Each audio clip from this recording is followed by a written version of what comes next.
Colossians 2, verse 16 through 17. Explained.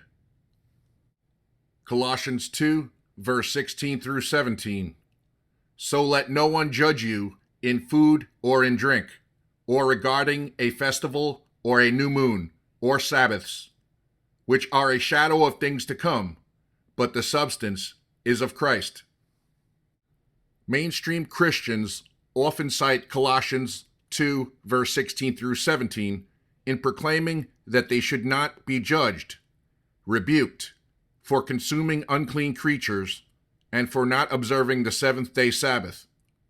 Many Christians also state that it is legalistic for anyone to try to use God's abolished dietary laws to restrain them from eating whatever food they desire, and that they can choose to observe the Sabbath on any day of the week of their choosing, or not at all. Modern-day mainstream Christians lack a fundamental understanding of who Paul was addressing in his Colossian epistle, the era in which he wrote it, and they believe that Paul's writings were addressed to non-law-abiding Christians. Colossians 2, verse 16 through 17, when understood from its proper historical context and perspective, has a completely different meaning than what many modern-day mainstream Christians believe it to be.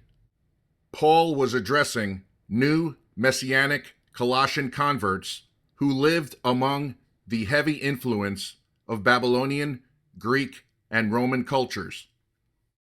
The Babylonian, Greek, and Roman cultures of the time, which the new Colossian converts came out of, consumed all manner of unclean creatures, celebrated pagan holidays, and observed the first day of the week as the Sabbath day. Paul was speaking to new converts who were keeping the dietary laws, God's festivals, new moon Sabbaths, and the seventh-day Sabbath. Paul was not addressing modern-day, law is done away with Christians.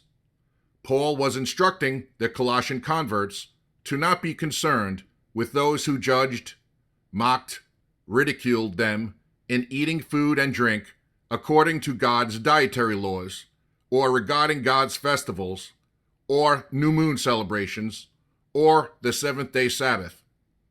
Mainstream Christianity later adopted Babylonian, Greek, and Roman cultures and pagan religious practices, including their diet, pagan holidays, and first-day Sabbath, unto itself.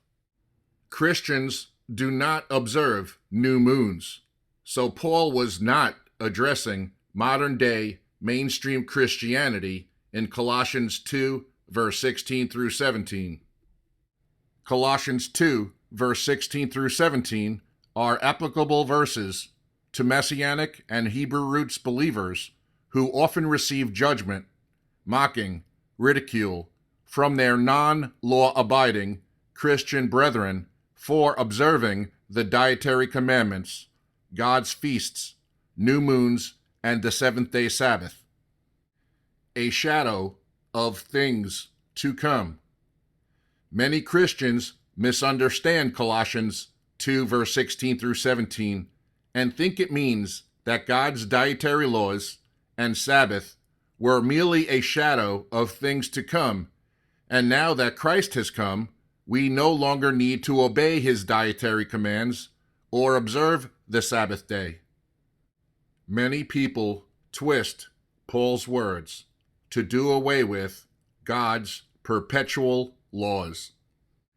Yeshua, Jesus, had already come and gone when the Apostle Paul wrote Colossians.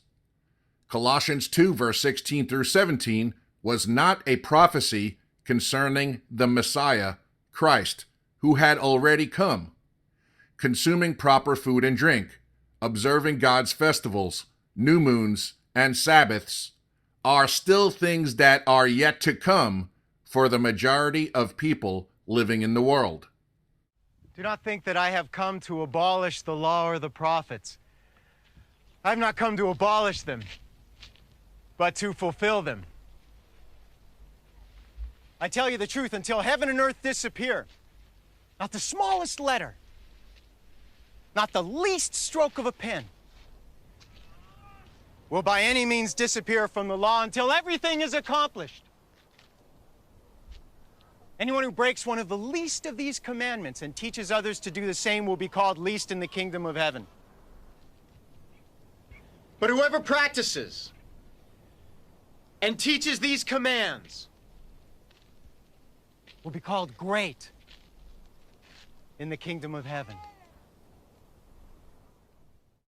Yeshua, Jesus, plainly said he did not come to abolish the law, and the law is proclaimed to be perpetual throughout Scripture.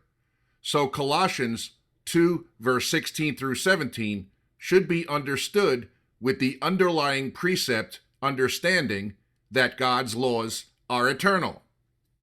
Colossians 2, verse 16 through 17, with interpretation.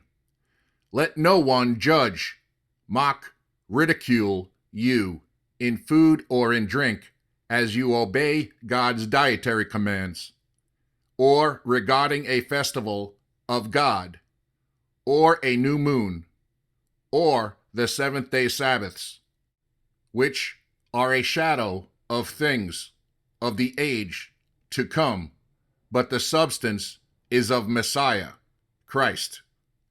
Believers who obey God's dietary commands, observe his feasts, new moons, and seventh-day Sabbaths, which are not commonly followed in this world, are like a shadow of things to come, a shadow of how things will be done when Messiah, Christ, returns. Revelation 19, verse 15. Now out of his mouth goes a sharp sword, that with it he should strike the nations, and he himself will rule them with a rod of iron. When Yeshua, Jesus, returns, he is going to rule the world with a rod of iron. Then everyone who receives correction will obey his dietary laws, celebrate his feasts, and observe the seventh-day Sabbath. In this age, those who obey his dietary commands, celebrate his feasts, and observe the seventh-day Sabbath do so like a shadow of things that are yet to come.